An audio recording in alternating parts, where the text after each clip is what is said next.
Пока eFootball 2024 не дает поводов для того, чтобы обсудить ее в хорошем ключе, мы обращаем все наше внимание на PES 2021, и последние ролики, в которых мы рассматривали патчи для нее, об этом прямо говорят. И пока вокруг eFootball 2024 тихо и скучно, предлагаю продолжить разговор о модификациях для PES 2021. И сегодня я расскажу о паре-тройке патчей, которые помогут вам немножко видоизменить вашу 21 часть. Как и всегда, поддержите это видео своими лайками, в комментариях делитесь своим мнением и подписывайтесь на этот канал, если находитесь здесь впервые.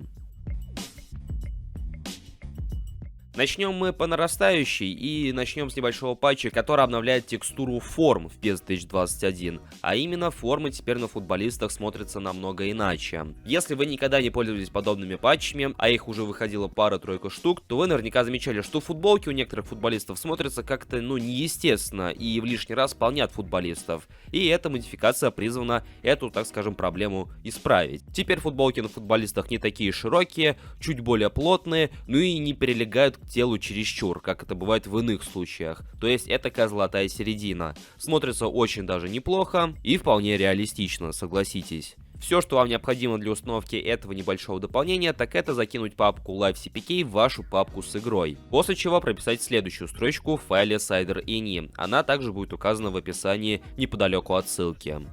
Следующая модификация касается физики сетки на воротах, та самая сетка, которая не дает многим покоя в eFootball 2024, хотя бы в 21 части ее можно немножко настроить, скажем так, под себя. И в одном из давнишних роликов из этой же рубрики небольших патчей для 21 части, мы уже рассматривали подобную модификацию, но ее отличие от той версии заключается в том, что в этой версии было добавлено намного больше отличных видов сеток на воротах, ну и вместе с ними физика взаимодействия также другая. Из интересного можно отметить физику сетки как из FIFA 22, сетку из PES 2010 и попытка воссоздать сетку, которая была на воротах на чемпионате мира в Италии 90-го и Мексике 86-го годов. Конечно, диковинка, но тем не менее интересно. Что касаемо установки этой модификации, то здесь уже дело немножко замудреннее. Не потому что сложно, а потому что придется сделать намного больше действий. Но тем не менее. Кидайте папку контент и модул в свою папку с PES 2021. Добавляйте следующую строчку в ваш Cider.ini. Опять же, она будет указана в описании рядом с ссылкой. После чего заходите в папку контент, выбираете папку Nets Server и открываете текстовый документ под названием Map. После чего указываете стадион, на котором хотите установить ту или иную сетку, и указываете номер этой самой сетки. Нумерация сеток и их внешний вид также будет указан в одной из папок с архивом.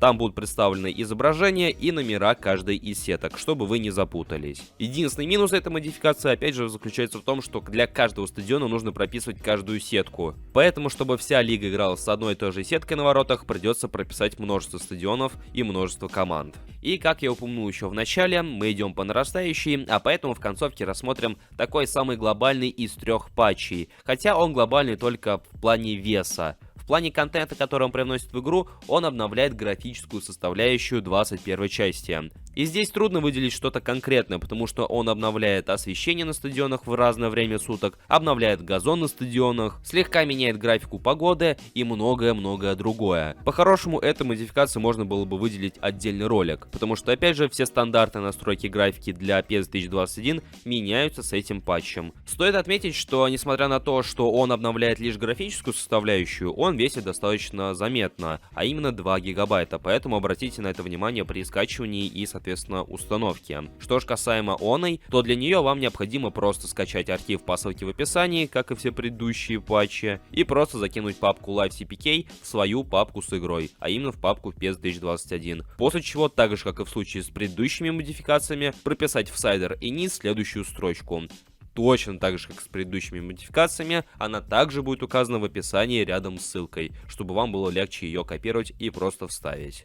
Ну и на этом наш обзор мини-модификации для PES 2021 подходит к концу. Если этот ролик оказался для вас полезным или даже интересным, то, конечно же, не забудьте поддержать его своим большим пальцем вверх, ну и в целом в комментариях делитесь, играете ли вы до сих пор в PES 2021 или потихоньку переключаетесь на eFootball. Я же благодарю всех за просмотр и вашу активность под этим роликом, и желаю вам всем удачи с установкой и, соответственно, приятной игры. До скорых встреч!